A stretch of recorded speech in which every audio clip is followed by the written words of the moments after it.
Aujourd'hui, on commence pas le vlog sur une note très joyeuse. Je suis branchée à Nénette. C'est le surnom que j'ai donné à ce petit boîtier qui est un neurostimulateur qu'on appelle aussi le TENS et qui sert quand on a des douleurs musculaires qui ne se calment pas, qui vont jouer aussi sur la sécrétion d'endorphines par le cerveau à force de neurostimuler les zones douloureuses. Comme ça permet d'avoir un effet antalgique sur les douleurs. Je me suis réveillée avec le côté droit de la tête qui me donnait l'impression que ça allait exploser, avec une raideur au cervical qui était affreusement douloureuse, et ça me brûlait tout le long des nerfs, le long de la colonne vertébrale jusqu'à à peu près le milieu. Commencer des journées comme ça, c'est pas nouveau, ça arrive assez régulièrement et j'ai toute une série d'étirements que j'ai mis en place depuis quelques mois maintenant et qui me permettent de prendre le temps de soulager mon corps tout doucement, de me réveiller, de me mettre en mouvement et puis ensuite d'avoir ma petite routine matinale qui consiste à sortir le chien, me faire un café, me poser dans le canapé et faire de la neurostimu, mais de façon beaucoup plus douce. Je me suis redressée et la douleur était tellement présente, tellement envahissante que j'ai senti que j'arriverais pas à passer au-dessus. J'ai tout de suite pris un triptan, j'ai tout de suite pris un décontractant musculaire et Luc a essayé de décoincer les endroits où c'était vraiment coincé. Donc en fait il vient dépincer des nerfs qui sont douloureux et qui sont généralement à l'origine de toutes ces douleurs. J'en ai pleuré parce que à 11 h on devait rejoindre des copains, on devait aller sur le parcours, il fait beau, je voulais profiter et déjà qu'hier j'ai fait une sieste de quelques heures et ça m'a pas gênée dans le sens où j'avais besoin de dormir donc j'ai dormi et il n'y a pas de problème, mais ça m'a privée de la possibilité d'aller profiter du beau temps, même si pour le coup il fait très chaud et c'est pareil, autant le froid trop froid c'est pas mon truc, autant le chaud trop chaud c'est pas mon truc non plus. Moi les températures idéales c'est, je dirais, entre 15 et 25 degrés. Quand ça va au-dessus, quand ça va en dessous, c'est soit accompagné d'humidité, soit accompagné de trop de chaleur et les cerveaux des migraineux et les corps des fibromyalgiques n'aiment pas ces extrêmes-là. Bref, tout ça pour dire que j'ai craqué, non seulement parce que je suis humaine et parce que craquer ça fait partie des fois du processus, parce que il y a besoin de d'exprimer ce chagrin là, où malgré la résilience et malgré l'acceptation, il y a un côté très injuste, il y a un côté très cruel, où l'imprévisibilité, c'est difficile de parler, de la maladie, en fait, nous pourrit la vie. Il n'y a pas d'autre façon de le dire. Ça peut pourrir la vie, ça remet en question des plans, ça remet en question des envies, des projets, ça ça n'incite pas à ce qu'il y ait des choses spontanées, qui soient organisées, sauf les jours où ça va bien. Et très clairement, les jours où ça va bien et où on se sent capable de faire des choses, ils sont très rares. Ils sont vraiment très rares. Je suis dans une période où le peu de soulagement que le traitement qu'on m'a donné il y a près d'un mois, non pas ne fait plus effet, parce que je peux pas dire ça, ça fait effet, mais ça montre aussi un petit peu ses limites, où il y a des crises qui reviennent et c'est pas cool, c'est vraiment pas cool. Je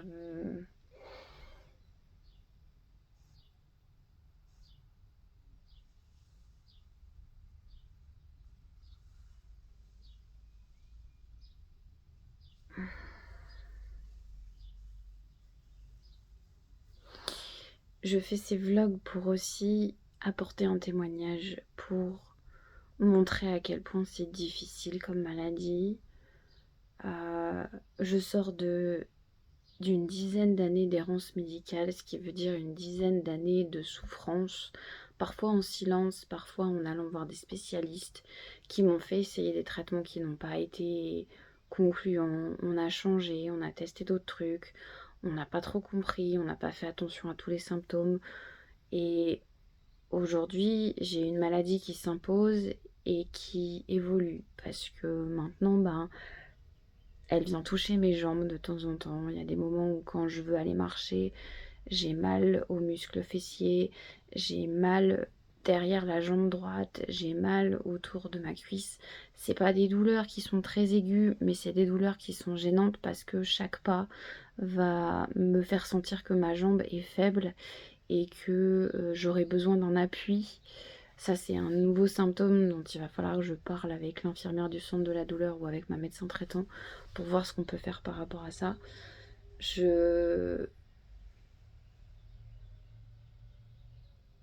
J'en ai marre. Des fois, j'en ai vraiment marre.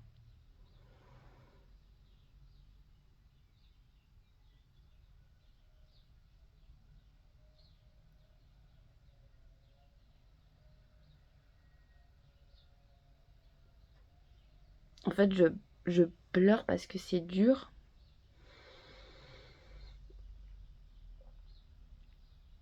Je pleure parce que c'est épuisant, parce que c'est frustrant, parce que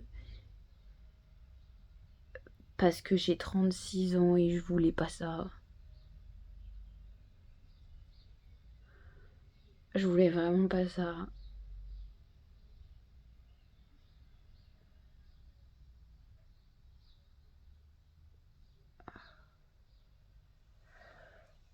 Ouf.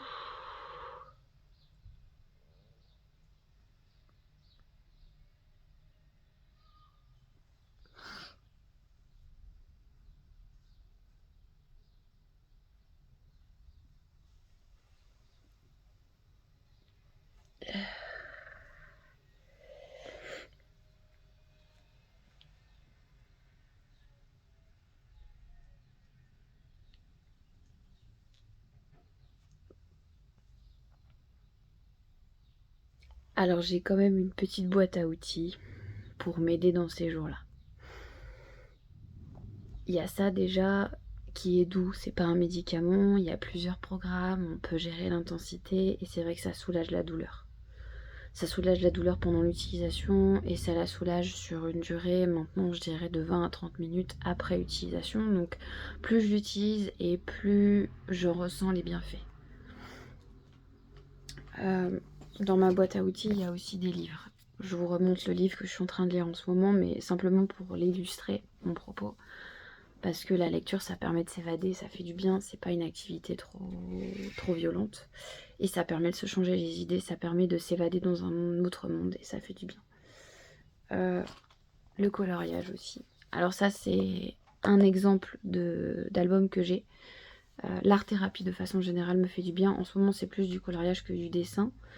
Dans cet album, j'ai déjà fait un monochrome bleu-violet. Voilà, on s'était amusé, c'était un petit défi qu'on s'était lancé en communauté. Et puis là, je suis partie sur quelque chose d'un peu plus printanier, plus pastel. Voilà. Je suis pas une coloriste professionnelle, je fais ça vraiment pour le plaisir, pour me changer les idées, pour laisser de la place à ma créativité et pour me faire du bien. Dans ma boîte à outils, il y a aussi mes animaux, parce que mine de rien, le fait de les sentir tout proches à ces moments-là, ils sentent les choses, ils restent très très proches, ils me font du bien. Je peux les papouiller, je peux les caresser, je peux leur faire des bisous. Généralement, ils sont aussi un peu perturbés quand moi je vais pas bien, donc essayer de les rassurer, c'est aussi me rassurer moi et me calmer. En ce moment, j'utilise l'application Petit Bambou aussi, que je voudrais remercier d'exister. Alors j'utilise la version gratuite, je pense que je pourrais m'offrir la version payante si j'en avais envie pour avoir plus de sons, pour avoir plus de programmes.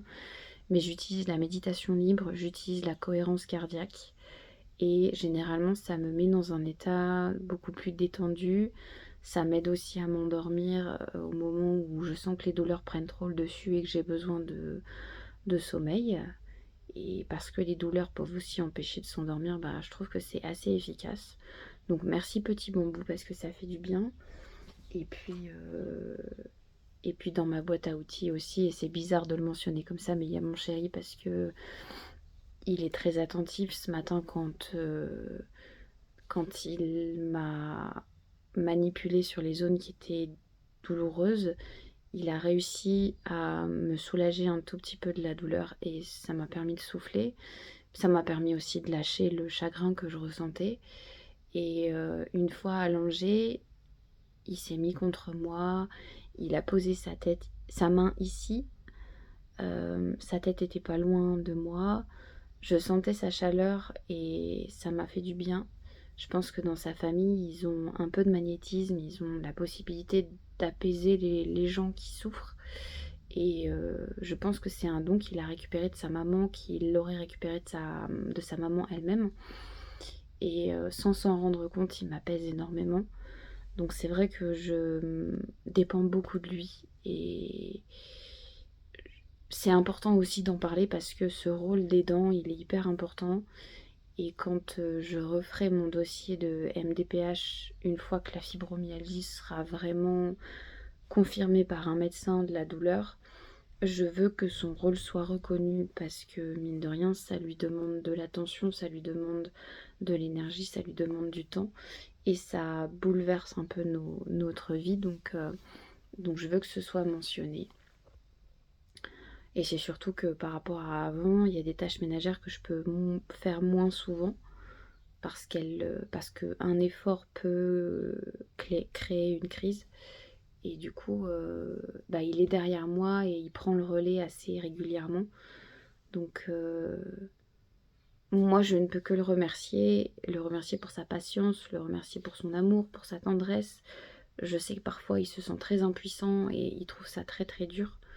Là, j'ai bien vu que ce matin, il n'était pas enchanté du fait que je puisse pas les accompagner. Mais il a bien compris qu'il fallait que je me repose, donc il m'a dit tu ne viens pas, tu te reposes, tu fais ce que tu veux, tu dors, tu colories, tu lis, mais tu restes tranquille et tu prends soin de toi. Et avoir un conjoint qui ne fait pas culpabiliser de l'état dans lequel on est, état dont on n'est pas responsable, hein, qu'on subit, mais d'avoir quelqu'un qui est à ce point-là un soutien, un support, dans le sens support en anglais, dans le sens vraiment un soutien sans faille et en plus un amour, c'est très très précieux. Et voilà. Les vlogs, je veux pas que ce soit que ça, mais j'ai décidé très très vite d'être authentique dans le contenu que je proposais. Vouloir romantiser, entre guillemets, un peu sa vie pour en montrer les beaux moments, les jolies choses, c'est une chose. Mais de l'autre côté aussi, il y a une réalité que je ne peux pas nier, que je n'ai pas envie de cacher, parce que c'est important de donner de la visibilité à toutes ces personnes qui souffrent, à toutes ces personnes qui, que ce soit la fibromyalgie ou d'autres maladies chroniques, sont bien souvent, trop facilement stigmatisées par la société comme des fainéants, comme des gens qui exagèrent, comme des gens où on leur dit c'est dans ta tête. Et effectivement, ça se joue beaucoup dans la tête parce que c'est neurologique la plupart du temps. Mais je pense aussi aux gens qui ont l'endométriose, qui ont une forme plus agressive qui est l'adénomiose.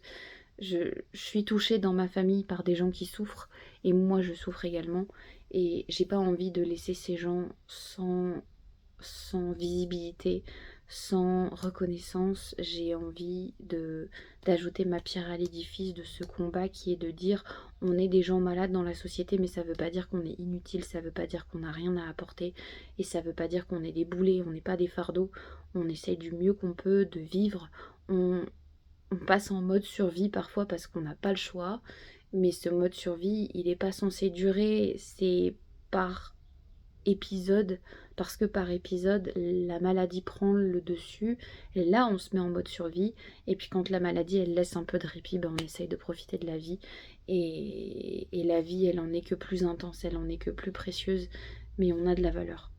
On n'a peut-être pas une valeur financière très importante parce que on a du mal à s'insérer dans le milieu du travail, parce que si les gens sont pas déjà à un poste qui peut être adapté avec un employeur qui comprend les problématiques, c'est très très compliqué de garder son poste.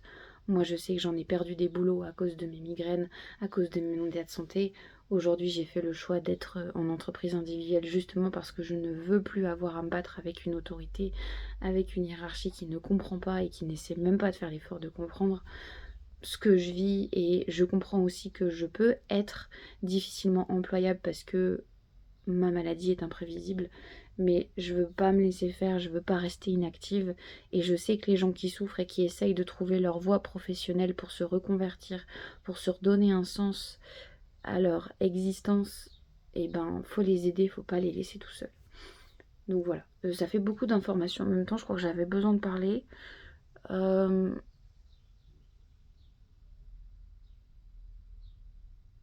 je crois que cette vidéo va sortir comme ça, crue, sans montage, et ce sera un épisode de plus. Et puis voilà, j'ai juste envie que, que mon témoignage soit relayé. Donc si ça vous parle, n'hésitez pas à la partager, n'hésitez pas à me parler de ce que vous vivez si vous êtes malade, n'hésitez pas à me parler de ce que vous vivez si vous êtes aidant pour quelqu'un qui souffre. Et surtout, force à vous, accrochez-vous, ne lâchez pas, n'abandonnez pas. La vie est précieuse. Et je sais que parfois on peut avoir des pensées un peu tristes, on peut avoir des pensées sombres. Ne succombez pas à ça parce que la vie, elle a quand même cette valeur-là. Elle est quand même belle malgré tout ça. C'est très très très dur. C'est très très très dur. Mais accrochez-vous, accrochez-vous, accrochez-vous, accrochez-vous.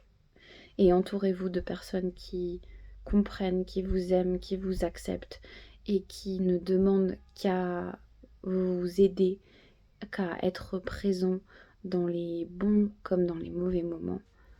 Et aimez-vous surtout, c'est important, parce que mine de rien, l'image qu'on a de soi, elle en prend un sacré coup quand on souffre comme ça. Et pourtant, encore une fois, on a de la valeur, on a le droit d'exister, et on fait ce qu'on peut pour être bien et pour pouvoir vivre décemment. Bah, j'arrête là. Prenez soin de vous et merci de m'avoir écouté, et merci pour tout ce que vous faites pour les autres, merci pour tout ce que vous faites pour vous-même, et merci pour les gens qui passeraient là et qui laisseraient un petit message.